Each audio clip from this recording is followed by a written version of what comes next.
memos, draft frameworks, and internal assessments pointing to an ambitious expansion of France's trade engagement across Africa. On their own, none appeared extraordinary. Together, they told a story that many across the continent found unsettling. At the center of the controversy is not a single agreement or country, but a pattern. A widening network of trade deals, preferential financing arrangements, currency-linked mechanisms, and strategic sector partnerships that critics argue risk deepening dependency rather than delivering balance. Supporters insist the opposite, describing a pragmatic response to Africa's infrastructure and investment needs. The argument has now moved well beyond economics. It has become a debate about power, memory, and the unfinished business of history. France has long maintained a strong presence in Africa, shaped by colonial legacy, language, military cooperation, and business ties. For decades, these relationships operated with relatively little public scrutiny, framed as partnerships grounded in shared history and mutual benefit. In recent years, however, that framing has begun to fracture. Political shifts within Africa, generational change, and rising demands for sovereignty have altered how foreign engagement is perceived. Where previous eras emphasized stability and continuity, the present moment demands transparency and equity. It is within this environment that the leaked materials landed. According to analysts who have reviewed the documents, they outline a coordinated strategy aimed at securing long-term access to key African markets and resources through trade instruments rather than overt political control. Emphasis is placed on logistics, energy, agriculture, digital infrastructure, and currency stability. The language is technical, managerial, and strategic. It does not speak of dominance. It speaks of alignment, integration, and influence. That distinction has done little to quiet critics. Across social media, civil society forums, and political commentary, the word most frequently invoked is familiar and loaded: re-colonization. Not in the traditional sense of flags and governors, but through contracts and dependence. The idea that economic structures can replicate power hierarchies even in the absence of direct rule is not new. What is new is the visibility of the mechanisms being proposed. In West and Central Africa, where French influence has historically been strongest, reactions have been especially sharp. In countries that have recently experienced political upheaval, there is heightened sensitivity to foreign involvement of any kind. Trade agreements, once viewed as technical matters, are now scrutinized for hidden costs and long-term implications. French officials have responded by rejecting the characterization outright. They argue that the narrative misrepresents both intent and outcome.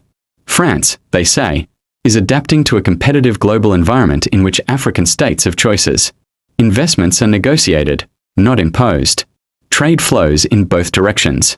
African governments sign agreements because they see benefit, not because they are coerced. That defense finds support among some African leaders and business groups who point to tangible gains: infrastructure projects completed, jobs created, access to European markets expanded. For them, the language of recolonization obscures practical realities and risks discouraging investment at a time when capital is urgently needed. Yet even among those voices, there is acknowledgement that perception matters.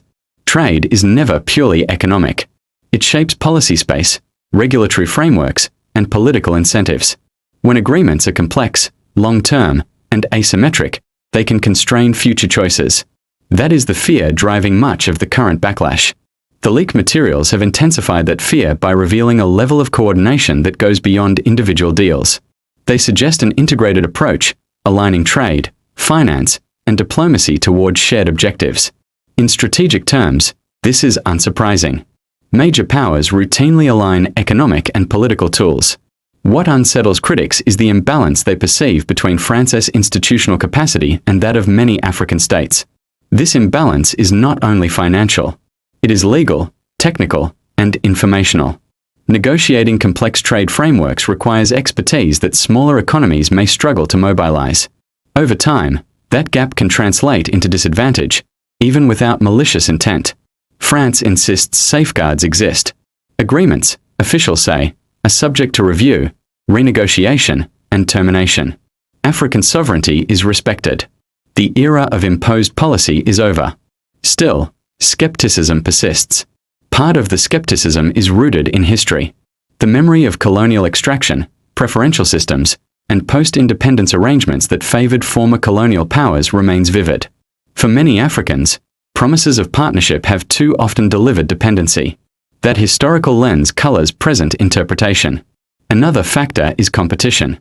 Africa is now a focal point of global interest.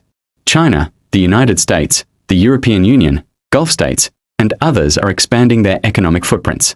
In this crowded field, France's efforts are viewed not in isolation, but relative to alternatives. Where once French engagement dominated by default, it must now contend with rivals offering different terms and narratives. This competition has empowered African governments, but it has also raised stakes. Choices made today will shape development trajectories for decades. That reality fuels intense debate. The leaked documents have also sparked discussion within Europe. Some policymakers express concern that France's approach could complicate broader EU-Africa relations. The European Union has sought to present itself as a partner distinct from colonial legacies, emphasizing values-based cooperation. Actions by individual member states can challenge that collective narrative. Others argue that France is simply doing what all major economies do, protecting interests through trade. They caution against moralizing economic strategy, noting that disengagement carries its own risks. Within France itself, the reaction has been mixed. Government officials emphasize continuity and reform, framing the strategy as modernization rather than control. Critics, including some academics and activists, warn that failing to address perceptions of dominance undermines long-term influence. The debate is unfolding not only in policy circles, but among ordinary citizens across Africa. Young people, in particular, are vocal. They question why, decades after independence, economic structures still appear skewed. They ask who truly benefits from trade agreements and at what cost. Social media has amplified these questions, accelerating narratives that once circulated slowly. The term leak carries power, suggesting secrecy and exposure. Whether or not the documents justify that framing, the effect is undeniable. Attention has shifted. For African leaders, this presents both opportunity and challenge. Public scrutiny can strengthen negotiating positions, but it can also constrain flexibility. Balancing domestic pressure with diplomatic pragmatism requires careful calibration. France, too, faces choices. It can double down on technical explanations, or it can engage more directly with concerns about power and perception. The path it chooses will influence not only trade outcomes, but its standing across the continent. At its core, this moment is about trust. Trust that agreements are fair. Trust that sovereignty is respected. Trust that history is acknowledged rather than repeated in new forms. Trade alone cannot build that trust, but it can erode it if mishandled. As more details emerge and interpretations solidify, the conversation is likely to intensify. Parliamentary debates, policy reviews, and public forums are already underway in several African countries. International observers are watching closely, aware that the outcome may shape future engagement not only with France, but with external partners more broadly. The question now is not whether France has a strategy in Africa. All major powers do. The question is how that strategy is perceived, contested, and ultimately reshaped by the societies it affects. In a global order increasingly defined by economic leverage, the line between partnership and pressure can be thin. Navigating that line requires more than contracts. It requires legitimacy. And legitimacy, once questioned, is difficult to restore. The intensity of the reaction has forced a closer look at how trade strategies are communicated and understood. Much of the controversy stems not from a single clause or provision, but from the cumulative effect of arrangements that appear, to critics, to lock African economies into particular paths. Trade corridors linked to specific ports, financing tied to procurement from designated suppliers, currency mechanisms designed to stabilize exchange but limit flexibility. Each element, taken alone, can be defended as practical. Taken together, they invite broader questions. Those questions are being asked in parliaments, universities, and newsrooms across the continent. Economists debate whether long-term trade predictability outweighs the loss of policy autonomy. Legal scholars examine dispute resolution clauses and jurisdictional frameworks. Activists focus on transparency, asking why citizens often learn the details of agreements only after they are signed. France's defenders counter that these critiques underestimate African agency. Governments, they argue, are not passive recipients. They negotiate, reject, amend. They choose partners based on national interest. To portray African states as victims of economic design is, in this view, itself a form of condescension. That argument resonates with leaders who have worked closely with French institutions and companies. They point to industrial zones developed, energy projects completed, and export markets accessed. They note that alternatives are not always more generous, and that competition among external partners can lead to fragmented development rather than coherence. Yet even among these voices, there is an acknowledgement that the political environment has changed. What might once have been accepted quietly now demands justification. Public opinion has become a factor in trade policy in ways it was not before. This shift is particularly evident among younger populations. For many, colonial history is not distant memory but inherited narrative, reinforced through education, family stories, and cultural discourse. Economic arrangements that appear to mirror past hierarchies are therefore viewed with suspicion, regardless of present-day intent. The leaked documents have become a focal point for that generational scrutiny. Their technical language contrasts sharply with the emotional resonance of the debate they have ignited. Terms like market access and value chain integration are reinterpreted through lenses of power and control. France's challenge is not simply to defend policy, but to address perception. Perception, in international relations, can shape outcomes as decisively as reality. Recognizing this, French officials have begun to emphasize partnership narratives more explicitly. They highlight joint ventures, skills transfer programs, and co-development initiatives. They stress that African priorities guide investment choices, and that local employment is central. Critics respond that such assurances are familiar, and that the true test lies in contractual detail and enforcement. Who bears risk when markets fluctuate? Who controls infrastructure once built? Who arbitrates disputes when interests diverge? These questions are not unique to France. They apply to all external actors in Africa. What makes this moment distinctive is the convergence of leaked material, political sensitivity, and heightened awareness. International observers note that Africa's bargaining position has improved in recent years. Demographic growth, resource wealth, and strategic location have increased its leverage. External powers are competing not only for access, but for legitimacy. In this competition, narratives matter. The framing of engagement as partnership or pressure can influence public acceptance and long-term stability. France's historical ties offer both advantage and vulnerability. Familiarity can breed trust, but it can also revive grievances. The debate has also spilled into multilateral forums. Discussions about reforming global trade rules, financing development, and addressing inequality now reference African experiences more prominently. The question of whether trade can be truly equitable between vastly different economies is no longer abstract. Some analysts suggest that the controversy may ultimately lead to better outcomes. Increased scrutiny can drive transparency, renegotiation, and innovation. Agreements that withstand public examination are likely to be more robust. Others warn of polarization. If narratives harden, space for compromise may shrink. Trade policy could become hostage to symbolism, undermining practical cooperation. African governments are navigating this tension carefully. Few wish to alienate France outright. At the same time, few can afford to ignore domestic sentiment. Many are seeking middle ground, signaling openness to engagement while calling for review and reform. In France, there is growing recognition that influence in Africa cannot be taken for granted. Military presence has already been reduced or challenged in several countries. Cultural and political influence faces competition. Economic engagement, once seen as anchor, must adapt. This adaptation may involve greater multilateralism, working through European or international frameworks rather than bilateral dominance. It may require deeper consultation with civil society and clearer communication of benefits and risks. For Africa, the moment underscores the importance of institutional capacity. Negotiating fair trade requires expertise, data, and unity. Regional blocs, such as economic communities, can strengthen positions by negotiating collectively rather than individually. The leaked documents have, perhaps unintentionally, highlighted the asymmetries that persist. Addressing those asymmetries is a shared responsibility.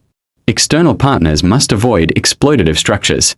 African states must invest in negotiation capacity and accountability. As the debate continues, one thing is clear: the era of quiet trade-making is over. Agreements will be contested not only in boardrooms, but in public discourse. Transparency is no longer optional. Whether this leads to confrontation or reform will depend on choices made in the coming months. France can engage with criticism constructively, acknowledging history while emphasizing change. African leaders can channel public concern into stronger negotiating positions rather than rejection. The story, then, is not simply about a secret plan, but about how power is exercised, challenged, and reshaped in a changing world. Trade, once viewed as technical, has become political. And politics, once confined to elites, is increasingly democratized. As scrutiny deepens, attention is turning to the mechanics of how influence operates in the modern global economy. Unlike the colonial era, power today rarely announces itself through direct control. It works instead through standards, financing terms, supply chains, and regulatory alignment. These mechanisms are less visible, but often more enduring. The leaked materials have drawn attention to precisely these areas. They outline proposals to harmonize regulations, streamline customs procedures, and integrate African producers into European value chains. On paper, these measures promise efficiency and growth. In practice, critics worry they could also limit diversification, tying African economies more tightly to a single market orientation. The concern is not theoretical. Past experiences with commodity dependence and preferential access have left many African economies vulnerable to external shocks. When markets shift or preferences change, adjustment can be painful. The fear now is that deep integration, if uneven, could reproduce those vulnerabilities under a new guise. French officials argue that integration is unavoidable in a globalized world. Isolation, they say, is not an option. The question is not whether Africa should integrate, but how. From their perspective, partnering with established markets offers stability and scale. African critics counter that integration should not preclude autonomy. They argue for diversified partnerships, regional value addition, and industrial policies that prioritize local capacity. Trade, they insist, should serve development goals defined domestically, not externally. This debate has sharpened conversations about economic sovereignty. Sovereignty, once associated primarily with political independence, is increasingly understood in economic terms. Control over currency, trade policy, and industrial strategy has become central to national self-determination. In countries where French influence has been most pronounced, this reframing has gained traction. Movements advocating for monetary reform, local manufacturing, and reduced dependence have found wider audiences.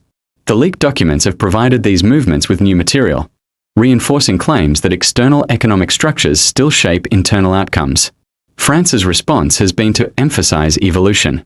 Officials point out that many arrangements criticized today are remnants of older systems, now being reformed. They highlight efforts to modernize frameworks, increase transparency, and include African stakeholders more fully.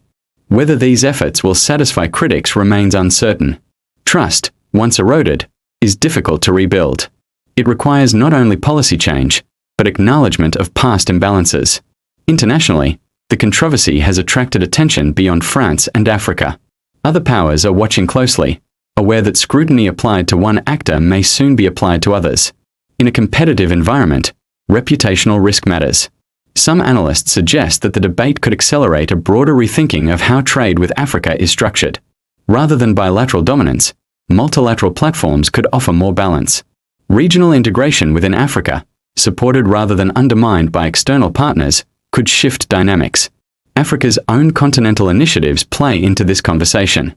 Efforts to create a unified market aim to strengthen bargaining power and reduce fragmentation.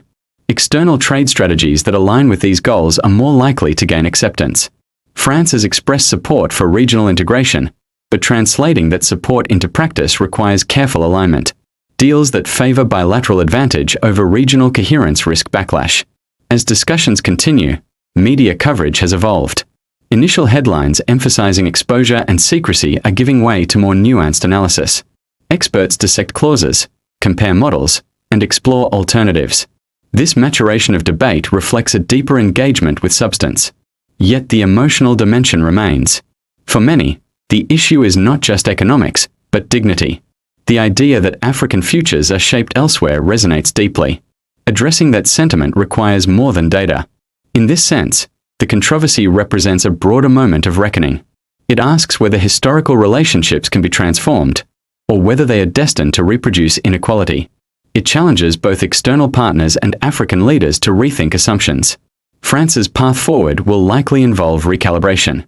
Greater openness, clearer communication, and willingness to adjust terms may ease tension. African states, empowered by public engagement, may push for stronger safeguards and fairer terms. The outcome is not predetermined.